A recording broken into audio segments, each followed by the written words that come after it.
a mejorar nuestra calidad de trabajo. Adelante, doctora, y muchas gracias. No, gracias a usted por la presentación, doctor. Bueno, entonces, como ya mencionó el doctor Roque, yo voy a hablar sobre el manejo de la vía aérea en pediatría. Solo denme un segundo que no puedo ocultar esto. Bueno, ya ni modo. Entonces, los objetivos de esta presentación van a ser sobre todo recordar las diferencias anatómicas y fisiológicas respecto al paciente adulto, conocer algunos puntos importantes de la valoración de la vía aérea para lograr clasificarla y hacer un plan, y obviamente orientar nuestro plan anestésico, saber identificar y manejar las complicaciones de la vía aérea en pediatría y repasar brevemente los algoritmos del manejo de vía aérea difícil en pediatría. La justificación o la importancia de este tema es que los incidentes críticos del manejo de la vía aérea en los niños es un problema frecuente y 100% prevenible, que es la principal causa de paro cardiorrespiratorio en la inducción y que causa importante morbilidad y mortalidad debido a la poca tolerancia de los niños a la hipoxia. Entonces, para empezar, las diferencias respecto al adulto de los niños son fundamentalmente marcadas en niños pequeños, sobre todo de 2 a 3 años y evidentes hasta los 8 años. Como algunas podemos mencionar, la prominencia occipital, que es muy importante desde los 3 años, la respiración nasal obligada, que es sobre todo antes de los 6 meses, la lengua grande respecto a la cavidad oral, que esta se perpetúa hasta los 8 años, y la hipertrofia amigdalina, que la vamos a encontrar en los niños entre los 7 y los 3 años. Además de la altura de las estructuras que van a ser mucho más cefálicos en los niños, y la forma también de la laringe, que como recordamos en los niños va a tener una forma de triangulito en vez de ser cilíndrica como lo consideramos en los adultos. También otras diferencias son la epiglotis en omega. Aparte de la forma de omega, que es como esta herradura en los niños, también va a ser una estructura mucho más laxa y larga, por lo que a la hora de vascularla va a ser diferente el manejo. Y la tráquea, como ya habíamos dicho, es más caudal y posterior, y es muy importante el calibre pequeño de la vía aérea de los niños. Como podemos ver en esta imagen, el edema de 1 milímetro en un adulto puede ser insignificante porque realmente no reduce tanto la luz. Si consideramos que en promedio tenemos una luz de 8 milímetros. Si en cambio en los niños, que vamos a tener luces mucho más reducidas, 1 milímetro puede incluso ser la mitad del diámetro de su vía aérea. En cuanto a las diferencias fisiológicas, vamos a tener que los niños van a tener una reserva de oxígeno mucho más baja, porque ya sabemos que sus capacidades vitales van a estar disminuidas, y un consumo mayor por el catabolismo propio de los niños, además de una producción de dióxido aumentado y una respuesta ventilatoria a la hipercapnia disminuida. Esto es muy importante porque a veces nosotros en los adultos decimos como, ay, que retenga CO2 para que inicie y se active el gatillo, y en los niños eso no funciona. La respuesta a la hipercapnia de los niños va a ser la bradicardia y el paro cardiorrespiratorio. Entonces, todas estas condiciones fisiológicas van a hacer que los niños pues tengan una tolerancia muy marcada a a la apnea, generando una hipoxia pronta, haciendo acidosis respiratoria y respondiendo con bradicardia y paro cardiorrespiratorio. Esto aunado a que sus músculos tienen a que la caja respiratoria como tal tiene una mayor elasticidad, y entonces sus músculos accesorios son poco eficientes y casi su respiración está dada por el diafragma. En esta tablita, como podemos ver, hay que recordar siempre que los niños van a ser un universo y que tenemos niños tan pequeños como 1 semana o tan grandes como 12 semanas, como 12 años, y que sus capacidades vitales van a variar muchísimo de acuerdo a la edad, al igual que sus variables fisiológicas, como van a ser el volumen corriente y la frecuencia respiratoria. Siempre hay que estar conscientes de cuáles son los rangos de normalidad de acuerdo a la edad del niño que estemos tratando. En cuanto a las implicaciones anestésicas de su anatomía y su fisiología, es importante saberlo porque el hecho de que tengan unos volúmenes más bajos van a hacer que la inducción y la emergencia en la fase bueno, en la anestesia inhalatoria sea mucho más rápida por el recambio que ya sabemos que es más fácil. También van a hacer que la preoxigenación sea difícil, tanto porque los niños son difíciles y quizá no sea tan prudente o permitan, sobre todo los pequeños, hacer un buen sello con la mascarilla facial, como porque su estructura anatómica quizás sea más difícil de ventilar. También los niños, pues como ya habíamos mencionado, tienen una reserva fisiológica menor que va a generar una tolerancia baja a la hipoxemia. Y esta respuesta vagal a recordar que los niños tienen no un tono vagal aumentado, pero sí tienen una tendencia a las respuestas vagales que van a estar muy marcadas en la laringoscopía, a la manipulación y también a la hipoxemia. Ya habíamos mencionado que los niños responden con bradicardia. Además de que es importante recordar que al estar disminuidos sus volúmenes pulmonares, debemos hacer un uso adecuado de los circuitos. No va a ser lo mismo un circuito neonatal que un pediátrico que uno del adulto, porque el espacio muerto va a variar. En el de neonatos, generalmente son 58 centímetros y en el del niño ya va a ser 1.8 metros, que esto nos puede hacer que si usamos un circuito incorrecto, hagamos acidosis o alcalosis respectivamente por el CO2 retenido. Y también es muy importante considerar que en los niños es sobre todo marcada, digo que también deberíamos hacerlo en los adultos, pero es mucho más marcada la necesidad de dosificar de acuerdo a su peso. Entonces, vamos a, como ya habíamos mencionado, las complicaciones de la vía aérea son 100% prevenibles y, bueno, la mayoría, y como hemos aprendido este año, pues prevenir está en nuestras manos, y en este caso, la forma de prevenir es hacer una valoración correcta de la vía aérea y tener un plan anestésico. Entonces, la valoración de la vía aérea va a tener 3 objetivos principales. Una va a ser valorar el riesgo de aspiración de los niños, de acuerdo al ayuno y a las patologías asociadas. Como ya sabemos, una estenosis pilórica puede representarnos un riesgo de regurgitación. También evaluar la predisposición de los niños a una desaturación precoz. Un niño que sea cardiópata, que sea asmático, que ya tenga problemas cardiopulmonares asociados, pues obviamente nos va a representar una vía aérea sospechosa. Y también predecir la dificultad para ventilar e intubar a nuestros pacientes de acuerdo a la valoración de su vía aérea. Y así clasificarlos y poder hacer un plan adecuado. En cuanto al estómago lleno, como ya habíamos mencionado, las patologías asociadas que más frecuentemente vamos a encontrar van a ser la estenosis pilórica y la obstrucción intestinal. Y algo bien importante con los niños es mencionar el ayuno. Los niños menores a 3 años vamos a necesitar un ayuno de 3 horas para leche materna y para fórmulas 4 horas.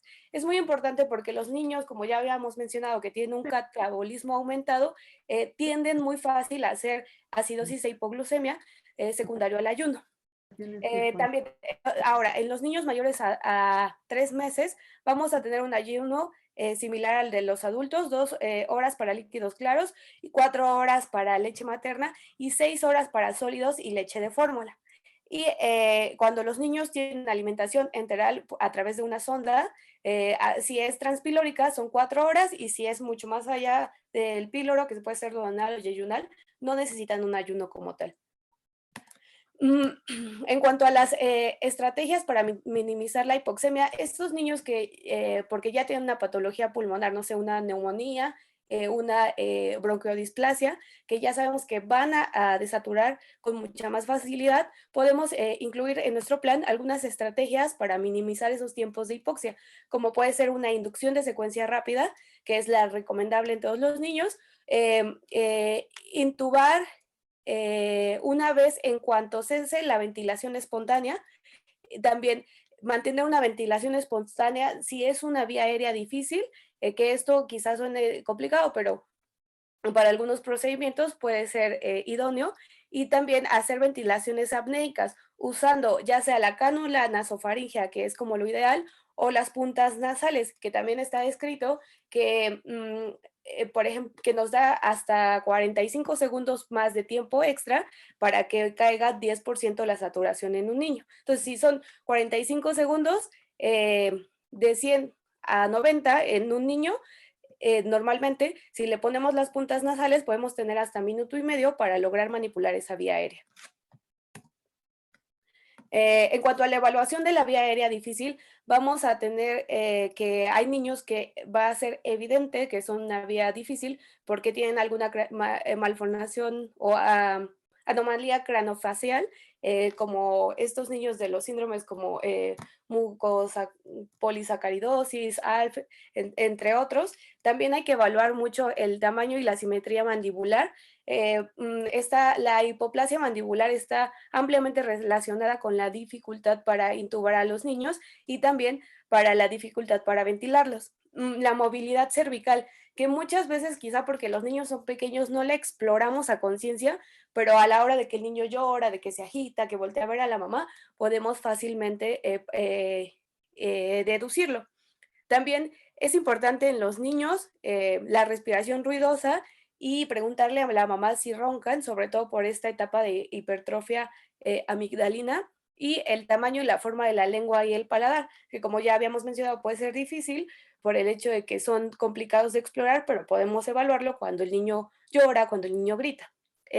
Y algo muy importante de preguntar es las infecciones de vías aéreas superiores recientes y si existe algún antecedente tanto de vía aérea como de patología pulmonar, como puede ser que la mamá sepa que el niño es de vía aérea difícil o que sea un paciente que está constantemente en quirófano y entonces ya saben más o menos cómo lo intuban o les dicen como, ay, no usa mascarilla o mi hijo es una vía aérea difícil y como que puede ser asmático y etcétera. Y las infecciones de vías aéreas superiores, muy importantes, sobre todo en las últimas 6 semanas, que pueden presentar una reactividad. Y si fuera una cirugía electiva, pues podríamos posponerla para tener un mejor dominio de la vía aérea. En cuanto a las escalas de valoración, realmente no todas están aceptadas o son sensibles y específicas en pediatría.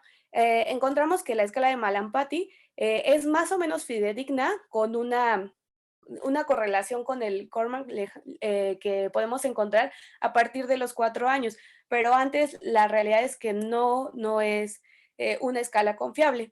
Y la que tiene mayor sensibilidad es la distancia tiromentoniana en los niños, que a lo mejor puede ser complicado recordar estas cifras de 15 milímetros para neonato, 25 para lactante y 35 para niños, pero puede ser fácil de evaluar utilizando los dedos del paciente. En teoría, si nuestra distancia es mayor a 3 traveses de dedo, podemos considerar que es una vía probablemente normal.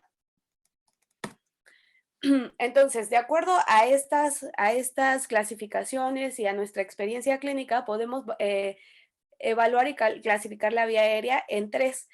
Una vía aérea normal, en la cual no tenemos ningún predictor de dificultad, es un niño que aparentemente es sano, que no tiene antecedentes y que no tiene ninguna alteración ni anatómica ni funcional reciente de la vía aérea, no tiene un cuerpo extraño en este momento, no ha tenido gripita en las últimas 6 semanas, etcétera, y además no tiene ningún predictor positivo, que tenga alguna distrofia craneofacial, etcétera.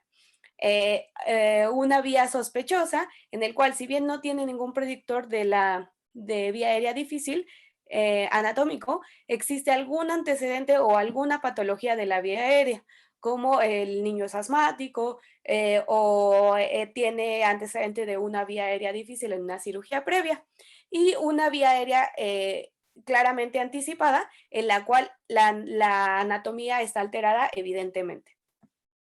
Y con base en esta clasificación, más adelante vamos a ver que hacemos guiamos nuestro manejo anestésico.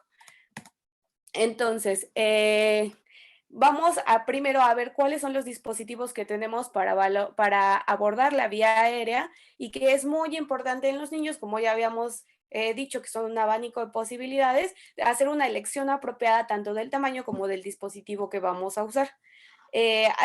Las mascarillas faciales es muy importante que, ya sabemos, selle perfectamente de la nariz a la boca, y esta la podemos usar asociada a anestesia regional o para procedimientos cortos o menores.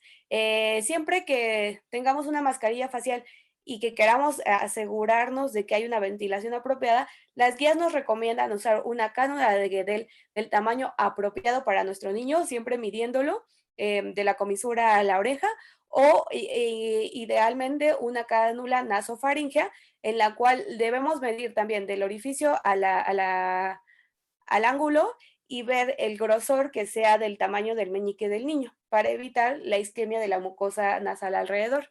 Mm, Otra opción también que tenemos es el uso de dispositivos supraglóticos, que estos son muy seguros, sobre todo en niños mayores de 1 año, y se pueden usar cuando son procedimientos, se pueden usar como una vía aérea electiva, como un conducto para intubar en los que son como de tercera generación y así, y también como un dispositivo de rescate cuando hemos fallado a la hora de ventilar y quizá necesitamos tiempo para oxigenar a ese bebé. Aquí, eh, aquí con la mascarilla, los dispositivos supraglóticos podemos lograr hasta un volumen de 7 a 10 mililitros por kilo con una presión de 15 milímetros de mercurio, digo de agua. Se consideran en los niños que mayores, como les mencionaba, mayores de 2 años son mucho más seguros y tienen menor incidencia de complicaciones del manejo de la vía aérea, como son laringoespasmo y broncoespasmo, que los tubos endotraqueales. Son como sugerencia que se usen para procedimientos que son menores a 2 horas y que no requieren la insuflación de alguna cavidad. Mm, En cuanto al tubo endotraqueal, pues está sugerido para procedimientos que son mayores a 2 horas, en los cuales hay un riesgo de aspiración y además necesitamos una relajación muscular o insuflar una cavidad.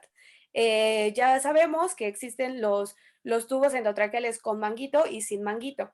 Y la realidad es que históricamente se utilizan en los niños sin manguito, pero no se ha demostrado una superioridad y de hecho se asocian con una necesidad de reintubación mayor, porque muchas veces elegimos quizá a ojo de buen cubero un calibre y quizá necesitamos uno superior porque es frecuente que fugue.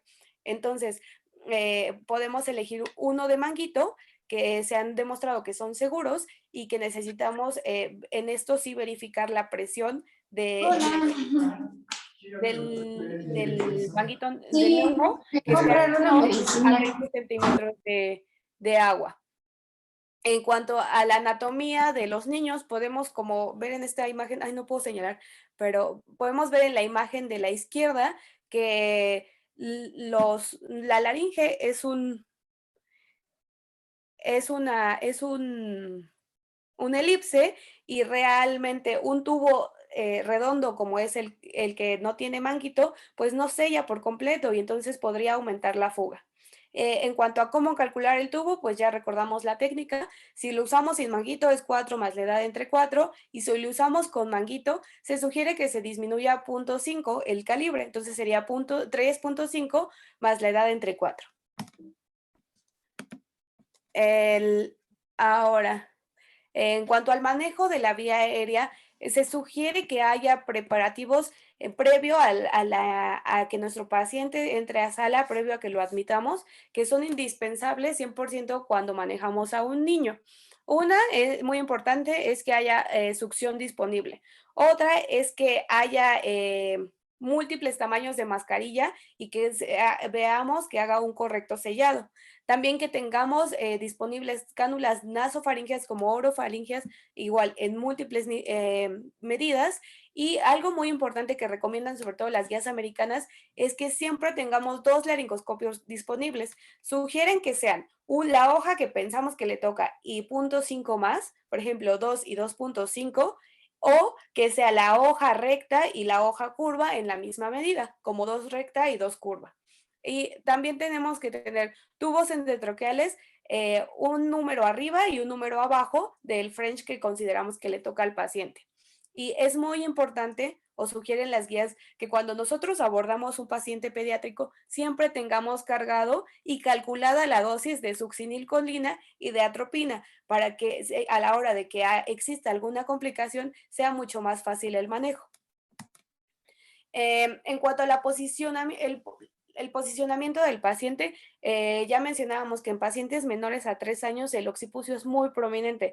Entonces, la posición de olfateo la vamos a obtener poniendo un bultito o el manguito por debajo de las escápulas para lograr alcanzar a alinear nuestros ejes. En los niños mayores a 3 años lo hacemos al igual que los adultos, poniéndolo debajo de la cabeza, el bultito. En cuanto a la emersión y a la extubación, la importancia aquí con los niños es que cuando se retiren los dispositivos, el paciente tiene que estar o completamente dormido o completamente despierto. Esto sobre todo para evitar un laringoespasmo, ya que el retirarlo en planos superficiales de anestesia nos predispone mucho más a tener un laringoespasmo. Entonces, vamos a pasar ahora a las complicaciones del manejo de la vía aérea. En cuanto al laringoespasmo, vamos a tener que es la principal causa de paro respiratorio en los niños y puede ocurrir en todas las fases de la anestesia. Puede ser, ay, perdón, es que tengo aquí una leyenda.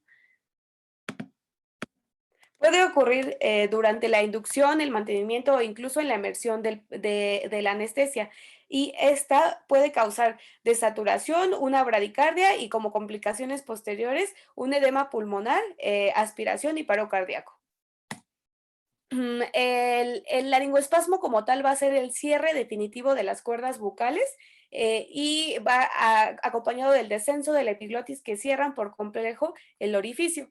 Y clínicamente puede variar desde un estridor respiratorio con retracciones, uso de músculos accesorios y oscilación, disociación de la respiración, hasta el cese por completo del flujo de aire, que no tengamos entrada de aire ni curva en el capnógrafo ni nada, y a pesar de un esfuerzo notable del paciente. Los factores de riesgo del laringoespasmo van a ser 100% la manipulación, la instrumentación de la vía aérea, la inhalación tanto de los anestésicos que pueden ser muy pungentes, por ejemplo, se asocia con desflorano, de secreciones de moco o de sangre. Los niños menores de 1 año van a tener una incidencia de laringoespasmo 3 veces superior y también, como ya habíamos mencionado, las infecciones recientes que hacen mucho más reactiva la vía aérea y el síndrome de South, que también hace que nuestro niño sea hiperreactivo en su vía aérea. Estas medidas se pueden prevenir con la manipulación de la vía aérea en un plano completamente profundo o completamente despierto, una aspiración apropiada de las secreciones y en el caso del desflorane evitarlo y posponer la cirugía cuando nuestro niño tiene una infección reciente y algo más es el uso de relajante muscular cuando manipulamos la vía aérea. El tratamiento del laringoespasmo realmente se describe como por pasos. Las sociedades no están como de acuerdo en qué se hace primero, pero esta es como el algoritmo más aceptado. Lo principal es tener el oxígeno al 100% con una mascarilla facial que haga un sello apropiado. Esto es muy importante. Para verificar que existe un laringoespasmo necesitamos hacer un sello apropiado con la mascarilla. Aquí vamos a dar una presión positiva continua acompañada de una subluxación y extender el cuello y asegurar la apertura bucal. Hay que recordar aquí que los niños tienen una lengua grande para su cavidad y entonces tiende mucho a la lengua a retraerse y tapar por completo. Nosotros tenemos que asegurar la apertura al subluxar la mandíbula. También lo que podemos hacer es la maniobra del Larso, que es la presión en el ángulo de la mastoides, que no se sabe por qué, pero es un punto en el cual se asocia con la apertura del laringoespasmo. Esto lo hacemos como primera instancia. Si el laringoespasmo no se rompe, entonces lo que nosotros debemos hacer es profundizar la anestesia, ya sea con gas, en el caso de que sea un laringoespasmo parcial, porque si tenemos una vía completamente cerrada, pues no va a tener ningún sentido. o con propofol, que sería vía intravenosa. Nosotros podemos dar un bolo y el paciente en teoría sufre un relajamiento y entonces se abren las cuerdas. Si esto no tuviera éxito y a pesar de profundizar el plano anestésico no pudiéramos romperlo, entonces el siguiente paso sería volver a relajar a nuestro niño, en el cual podemos usar succinilcolina, ajá, Succi a 0.25 a 0.5 miligramos por kilo intravenoso. Y si ocurriera taquicardia, que quizá para este momento nuestro niño ya está muy hipóxico y entonces ya tenemos una bradicardia, perdón, usar atropina. Hay que recordar que el laringoespasmo también puede ocurrir en un niño que no tiene un acceso venoso cuando decidimos hacer una inducción inhalatoria y entonces podríamos usar la Succi por vía intramuscular y la atropina también. Esto siempre acompañado de una ventilación apropiada. Puede ser con la mascarilla facial o incluso podemos ya en este momento cambiar a una mascarilla laringea o una laringoscopia y una intubación endotraqueal. Mientras mantenemos la respiración del niño porque ya va a estar relajado. La siguiente complicación es el broncoespasmo, el cual pues, puede ser bastante grave también en los niños. El broncoespasmo puede ocurrir en cualquier momento de la anestesia, puede ser por manipulación de la vía aérea, por aspiración del contenido gástrico, puede ser incluso por anafilaxia a la hora de aplicar medicamentos y debe hacerse un diagnóstico diferencial con una intubación endotraqueal, un neumotórax, un edema pulmonar y una obstrucción del tubo endotraqueal.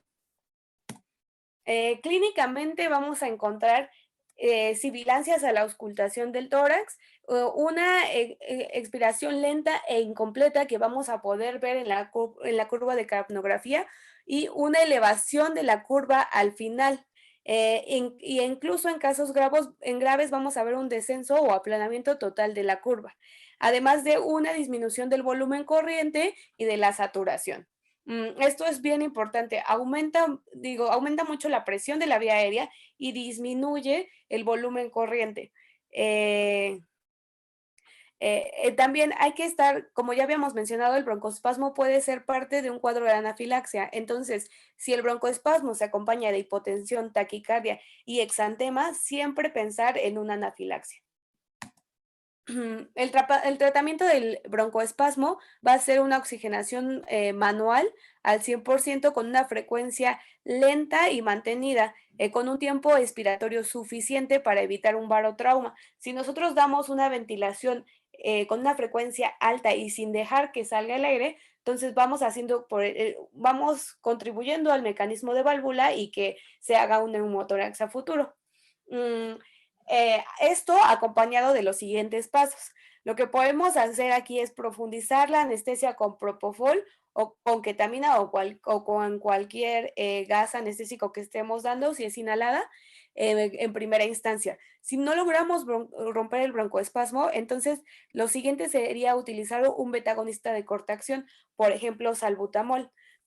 Se considera que en los niños, quizá en los adultos estamos acostumbrados a dar 3, 4 disparos y continuar la ventilación para empujarlo. Aquí la bibliografía nos dice que los niños debemos dar de 8 a 10 disparos porque no es suficiente el fármaco que llega al pulmón, mucho se queda en el circuito y en la vía, y entonces debemos incrementar la dosis hasta 10 veces. Si esto no tuviera éxito, entonces tenemos que aumentar el agente inhalado o si estamos dando TIVA, iniciar un agente inhalado y administrar anticolinérgicos como podría ser la atropina o el bromuro de hiperatropio, que puede ser nebulizado o inhalado. Si esto aún no rompiera el broncoespasmo, lo que sigue sería utilizar epinefrina, que puede ser intramuscular, en el caso de que no tuviéramos un acceso venoso o intravenoso, y en el caso de que tuviéramos un paro inminente de que nuestro niño ya está sublibradicárdico, podemos usarlo en bolo. El siguiente paso sería usar salbutamol IV, que desafortunadamente pues no hay en casi ningún hospital y creo que incluso en México no está como tan accesible. Y cosas que nos pueden ayudar Ya como patadas de ahogado pueden ser o están descritos los esteroides como la hidrocortisona, que es como la que realmente podríamos usar en agudo, o la metilprednisolona. La metilprednisolona se describe en la literatura como si no tenemos otra opción, porque realmente hay que recordar que el inicio de su vida, de su tiempo de acción, va a ser de 2 a 3 horas después, en el que pues ya no vamos a tener paciente. El siguiente paso va a ser hacer una relajación muscular, en la cual se supone que a la hora de relajar al paciente, pues tenemos una mejor compliance a la hora de ventilarlo. Y algo más que mencionan la literatura que puede ser que funcione es el uso de magnesio, que está demostrado que tiene alguna significancia clínica en niños mayores de 2 años. Las complicaciones del broncoespasmo van a ser el neumotórax, atelexasias y un retorno venoso reducido, sobre todo cuando nosotros tratamos de ventilar con mucha frecuencia y no damos ese espacio expiratorio a los niños. Y la insuficiencia suprarrenal, que puede ser como a largo plazo por el uso de esteroides, que quizás sea a grandes dosis para su tamaño. Esto es importante saberlo porque un paciente que tiene un broncoespasmo es necesario que nosotros le demos un seguimiento postanestésico para poder detectar estas complicaciones. Y la tercera complicación es el estridor postintubación, que es frecuente en los pediátricos. Como ya habíamos mencionado, el edema local en ellos pues es bastante marcado por el diámetro pequeñito que tienen. Entonces, la inflamación por el tubo endotraqueal puede hacer que sea muy marcada y entonces haya un aumento de la resistencia del flujo. La clínica va a estar dada por la tos, el estridor respiratorio, el esfuerzo respiratorio aumentado con retracciones supraesternales o subcostales y una dificultad respiratoria evidente e incluso cianosis. Aquí es una imagen que les mencionaba, lo del calibre pequeñito. Los factores de riesgo van a ser sobre todo la edad. Los niños de 1 a 4 años, por el tamaño de las vías aéreas, son más propensos a padecerlo. Los intentos repetidos de intubación, que pues obviamente van a causar mucho más edema. La tos a la hora de colocar el tubo endotraqueal o ya colocado, porque a la hora de estar cerrando la vía hace más edema. Y el aumento de la presión ventilatoria a más de 25 centímetros de agua durante el tiempo de ventilación. También los cambios de posición durante la cirugía o una posición no supina, porque hace que el tubo no esté de una forma anatómica y entonces genere más edema, y una intubación prolongada que se consideraría mayor a 1 hora. El tratamiento puede ser preventivo en estos niños, que ya sabemos vamos a tener algún factor de riesgo y entonces aplicamos una maniobra primaria, como puede ser el uso de dexametasona. Y cuando es correctivo, si la dexametasona no se aplicó y entonces tenemos el estridor, podemos ponerla y podemos Tula. hacer una A los doctores de Tula. Ujú. Ay, perdón, no.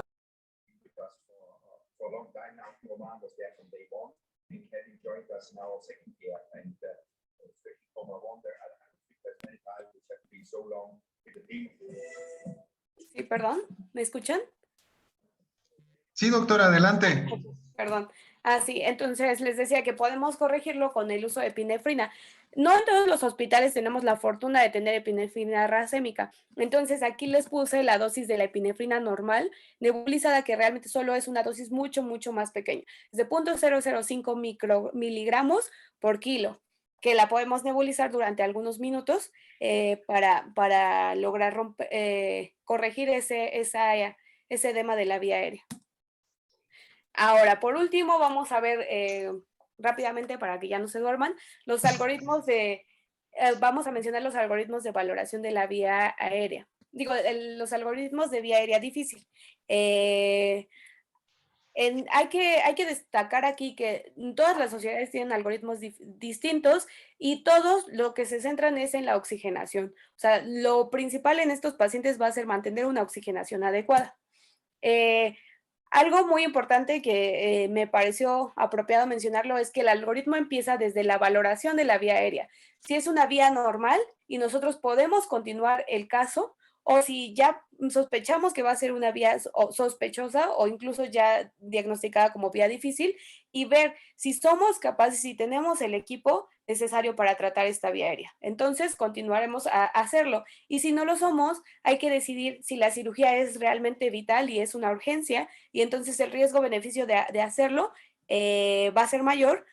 Tenemos siempre que estar acompañados de algún otorrino, algún cirujano que esté listo y dispuesto a hacer una traqueostomía. Y en el caso de que no sea una cirugía vital y sea una vía claramente difícil y no tengamos ni el material ni la experiencia para manejarla, entonces tenemos que diferir el caso y remitirlo a alguien que tenga la experiencia. En cuanto ya habíamos mencionado que la clasificación de la vía aérea va a ser normal o inadvertida, sospechosa y claramente difícil. Entonces vamos a empezar por el algoritmo que es de la vía difícil prevista.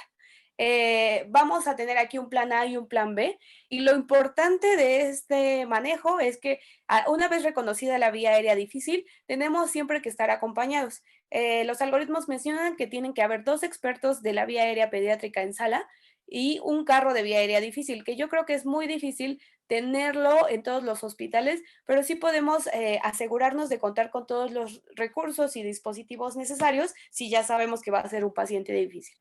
Entonces, aquí la recomendación es intubar al paciente durante ventilación espontánea, ya sea hacer una intubación despierto con pseudoanalgesia, utilizar anestesia local y hacer una oxigenación apropiada.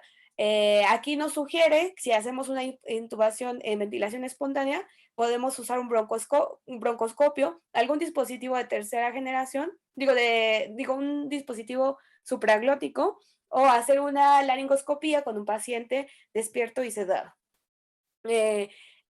Y obviamente hay que valorar suspender la cirugía. En caso de que se haga la laringoscopía y haya error en la técnica en más de 3 intentos, recordar, entonces se reacomoda al paciente y tiene que hacerlo una segunda persona que se supone que debería tener más experiencia. Es un nuevo intento, que sería el 4º intento, y si no es posible, entonces tenemos que pasar al plan B, que sería un acceso quirúrgico. Obviamente, entre cada intento tenemos que recordar siempre la oxigenación de nuestro paciente. Ahora, el algoritmo de la vía aérea no prevista inicia con un plan A. Como ya les había mencionado, son 3 intentos de laringoscopía, y entre cada intento se tiene que hacer un reposicionamiento de la cabeza o considerar una pala nueva, incluso hacer una maniobra de burp y utilizar guías de intubación y asegurar todo el tiempo la oxigenación del paciente. Una vez que no se logró con esos 3 intentos, entonces hay que pedir ayuda y pasar a un plan B. Lo principal de esto es corroborar que se puede ventilar mediante mascarilla facial. Si es posible ventilarlo, entonces deja de ser una urgencia y podemos respirar con más calma y pensar otras opciones, como pueden ser utilizar otras técnicas como un dispositivo supraglótico, la fibrobroncoscopía o el videolaringoscopios, etcétera. Algún intento de intubación indirecto. Aquí el intento se tiene que hacer, el intento con algún dispositivo diferente lo tiene que hacer el anestesiólogo con más experiencia, y si a pesar del intento del experto no es posible intubar al paciente, entonces lo que tenemos que hacer es despertar a nuestro paciente y posponer esa cirugía haciendo un plan previo de cómo lo vamos a intubar. Si por el contrario nuestro paciente no se puede ventilar y tampoco se puede intubar, entonces tenemos que pasar a un plan C, en el cual vamos a intentar para salvaguardar la vida, colocar un dispositivo supraglótico con máximo de 2 intentos. Si se puede ventilar, entonces esperamos y despertamos al paciente y nuevamente volvemos a replantear nuestro algoritmo. Pero si no se puede ventilar, lo que vamos a hacer es una laringoscopia e intentar una intubación endotraqueal. Si es imposible, y de hecho ya es una urgencia, en este punto ya tendremos que tener un niño morado, entonces lo que tenemos que hacer, aquí el algoritmo nos da 2 opciones, que yo creo que es difícil que tengamos un dispositivo de tercera generación como es un Convitubo o un EasyTube, y pasaríamos a una cricotiroidectomía o para hacer o una traqueostomía, si el cirujano está disponible, para hacer una ventilación invasiva. Entonces, esta es otra forma de graficarlo, es otro algoritmo en el cual pues vamos a empezar con una oxigenación o ventilación difícil, inesperada, en el cual no podemos incluso ventilarlo con la mascarilla facial. Aquí lo primero, una vez que no se puede ventilar, es asegurar una buena técnica, saber identificar si estamos haciendo un buen sellado, si estamos utilizando la mascarilla del tamaño adecuado y si nuestro paciente está en el plano anestésico adecuado, si no nos estamos peleando con él o si tiene una relajación muscular apropiada. Si todo está excelente y aún así falla la oxigenación, entonces debemos excluir una obstrucción anatómica en el cual puede ser que el posicionamiento del paciente no sea adecuado o que las cánulas que estamos haciendo sean mayores o menores al tamaño adecuado o incluso pasar a una ventilación de 4 manos para asegurarnos de hacer un correcto sello. Si a pesar de esto no podemos ventilar a nuestro paciente, entonces tenemos que pedir ayuda a un anestesiólogo o a un personal capacitado en el manejo de la vía aérea pediátrica y al mismo tiempo excluir o tratar si fuera una obstrucción funcional como un broncoespasmo, un laringoespasmo y que ya mencionamos, y esto lo vamos a comprobar o a tratar más bien con una adecuada profundidad anestésica y la relajación muscular. O incluso también es importante aquí comprobar que no es la cámara gástrica que a la hora de estar intentando ventilar la llenamos y entonces nos ocupa mucho más espacio y nos quita capacidad pulmonar. Si a pesar de esto no podemos, a pesar de que ya lo relajamos, ya lo dormimos más, no hay nada obstruyendo y falla la ventilación, lo que tenemos que pasar es hacer a un plan A. Tenemos que hacer una laringoscopía directa para excluir que haya una obstrucción como física y tratar de intubar la tráquea. Si no logramos intubar la tráquea y seguimos sin poder ventilar a nuestro paciente, tenemos que pasar a un plan B, en el cual insertamos un dispositivo supraglótico para buscar ventilar a nuestro paciente. Aquí hay de dos, o logramos ventilarlo con el supraglótico, que en teoría menos del 0.3% de los niños son ventilables, y lo despertamos después del tiempo de los relajantes, etcétera, y volvemos a replantear la cirugía, o no se puede ventilar y entonces tenemos que pasar a una cirugía de emergencia. En cuanto a la intubación difícil, inesperada, en este algoritmo, lo primero es también asegurar una buena técnica, asegurarnos de que nuestro paciente tiene la relajación y el plano adecuado, que tiene un posicionamiento adecuado y que estamos haciendo la maniobra de burp de forma correcta. Quizá muchas veces el personal que está junto a nosotros no esté capacitado y entonces no lo hace de la manera apropiada. Se sugiere que nosotros coloquemos la tráquea donde la queremos y entonces pidamos ayuda. Si a pesar de esto no podemos intubarlo, entonces lo primero, antes que nada, va a ser asegurar la oxigenación. Si nuestro niño se ventila, entonces deja de ser una urgencia y vamos a pedir ayuda.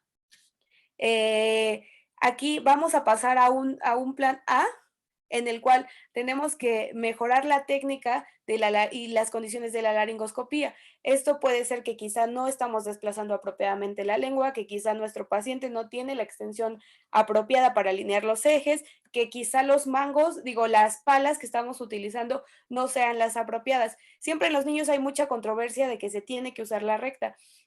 Cuando no estamos familiarizados con el uso de palas rectas, está comprobado que es más efectivo usar una hoja curva.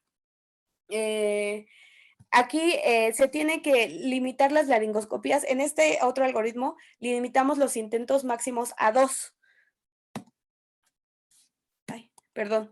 Y si después de 2 intentos por el anestesiólogo titular no logramos intubar a nuestro paciente, otra vez nos aseguramos de ventilar y de oxigenar suficiente al paciente y recordamos que no estamos en una emergencia. Mientras nuestro paciente se ventile, no tenemos que correr.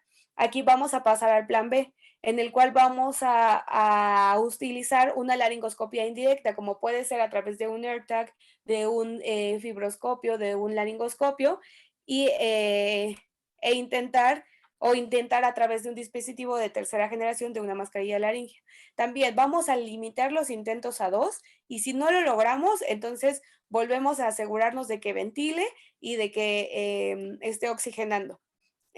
Vamos a intentar ahora colocar un dispositivo supraglótico y si podemos colocarlo y la cirugía es de emergencia, pues entonces procedemos a hacer la emergencia. Y si no es de emergencia, lo que vamos a hacer es despertar a nuestro paciente. Y eso sería todo.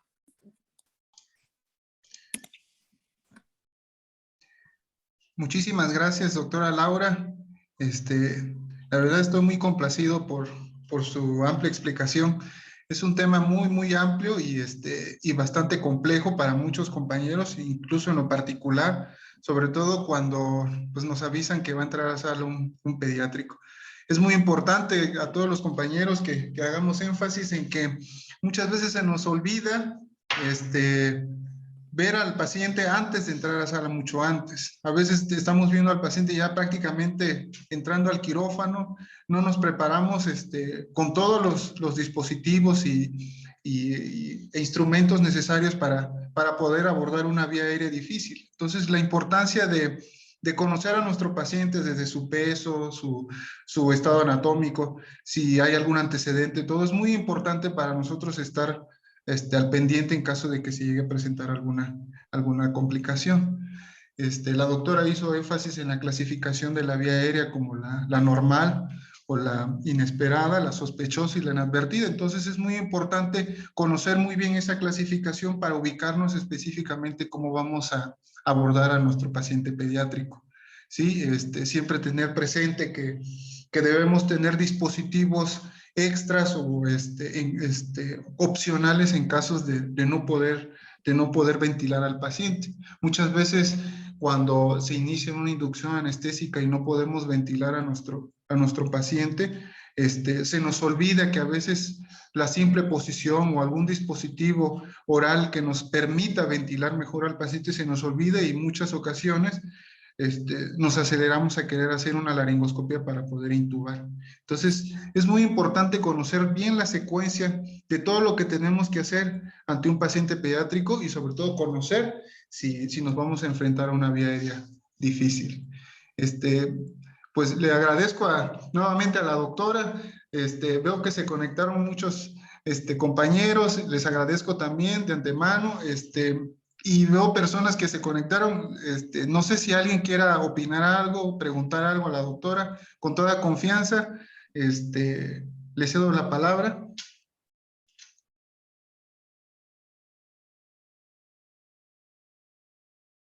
Adelante, doctora.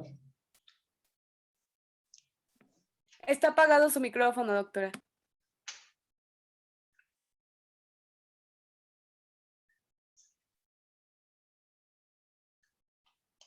Todavía no la escuchamos.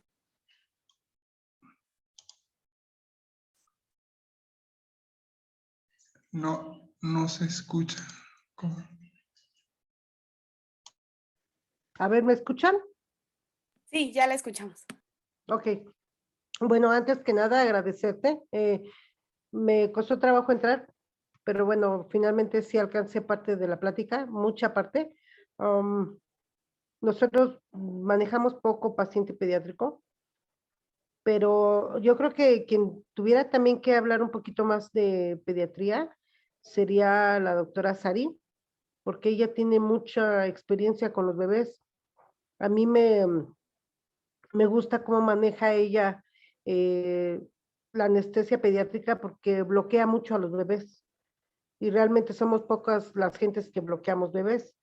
Pero tu plática me pareció muy interesante, muy buena recordamos muchas cosas que se nos olvidan, hacemos cosas que estamos acostumbrados, todos los anestesiólogos que tenemos mucho tiempo, eh, no olvidamos muchos pasos, los omitimos. Pero la verdad, doctora, una plática muy buena. Muchas felicidades. Gracias por compartir todo esto con nosotros. Muchas gracias, doctora. Gracias, doctora, por su participación. No sé si alguien más quiera comentar algo o preguntar algo con toda confianza.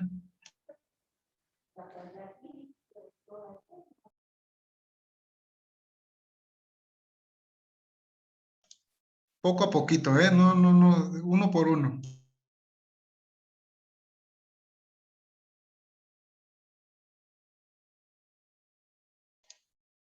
Bueno, pues creo que La nadie se doctora desvía. Ariana tenía ahí la manita alzada. Adelante, doctora. Hola, buenas noches. Soy la maestra Maya. Roy, ¿cómo están? Buenas noches. Con el gusto de saludarles. Hablo del lado de la profesión de enfermería, agradecida por esta invitación. Y pues sí, yo creo que ya lo mencionaron muy acertado esto. Y yo creo que la importancia del trabajo en equipo y que también incluyan al personal de enfermería y el conocimiento, sobre todo cuando viene la parte de las fallas, ¿no? Porque muchas veces ustedes también confían de este lado en el que sepamos nosotros también lo que podemos hacer y actuar, ¿no? Ante esta situación o ante pues la emergencia si es que llegara a suceder. Y yo creo que es importante que todo el equipo, pues médico, todo el equipo del área de la salud que se encuentra inmiscuido en el procedimiento en ese momento, tiene que tener conocimientos, ¿no? Entonces, agradecidísima con ustedes por habernos dado la oportunidad, en este caso, en mi persona, de haberme dado la oportunidad de poder escuchar desde otro punto de vista la perspectiva de ustedes. Doctora Villa, feliz de haberla visto, aunque sea así de rápido, un gustazo, estuve trabajando con usted hace muchos años atrás, esperando y no sea esta la primera vez y súper agradecidísima y contenta y feliz de poder haber estado escuchando todo esto, ¿no? Y sobre todo eso, ¿no? Yo creo que no hay que olvidar que pues nuestra razón de ser o quien principalmente es por el que estamos aquí son nuestros pacientes, ¿no? Muchísimas gracias, Roy. Nada más. No, muchas gracias a usted, maestra Ariana, le agradezco y sí, comentó algo muy importante, el personal de enfermería juega un papel muy importante porque muchas veces, pues en la mayoría de los hospitales, en ocasiones nos encontramos en guardias a veces solos y el personal que más nos echa la mano y la verdad, muy bien es el personal de enfermería. Afortunado o desafortunadamente, pues hay personal que está familiarizado, otros que no, y entonces, pues es importante que el personal de enfermería también esté, esté conocedora de todos los dispositivos sus nombres, sobre todo al momento de nosotros pedir la ayuda y hablemos el mismo idioma, porque a veces pedimos algo y no están conectados con lo mismo, lo que estamos pensando, lo que estamos viviendo en ese momento ante alguna complicación y por supuesto que sí, el papel del personal de enfermería es una piedra angular también para la ayuda de nosotros. No sé si a alguien más le gustaría participar o comentar algo.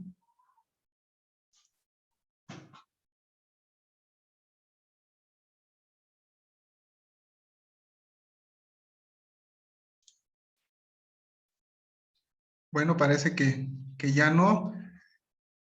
Y bueno, finalmente vuelvo a agradecerle a la doctora Laura Bricia Santander, residente del tercer año de anestesiología del Hospital Español, que nos deleitó con esta plática, esta sesión muy bonita, muy buena explicación. Y si me lo permite, pues para los que no lo pudieron ver completo, pues les informaré más adelante cómo lo pueden visualizar en la plataforma de YouTube. Y también al mismo tiempo invitarlos Para el mes de abril, aproximadamente calculo como por el 6 de abril, estaremos dando una siguiente sesión que serían anestésicos, antihipertensivos intravenosos, hipertensión en el perioperatorio. Sobre todo el conocer los antihipertensivos intravenosos, la presentación que tenemos aquí en nuestro país, cómo se debe preparar, cómo se debe administrar, cómo prepararla, en qué soluciones, en qué no, cuáles son las dosis máximas, cuáles son los efectos colaterales. A veces estamos muy poco familiarizados con los antihipertensivos, con los pacientes que ya llegan a quirófano y se están administrando nitroglicerina o nitroprusiato, y pues hay que moverle a la bomba y difusión y no conocemos a veces las dosis máximas o cómo podemos administrarlo. Es muy importante que también considero que seamos conocedores de esa área de los medicamentos antihipertensivos. Pues le agradezco, doctora Laura, y a todos los presentes, que tengan una bonita noche y espero contar con su participación en la próxima sesión, que próximamente les estaré enviando el link para poderse conectar. Muchas gracias a todos por el espacio. Que tengan buena noche. Hasta luego, gracias. Hasta luego, gracias, buenas noches.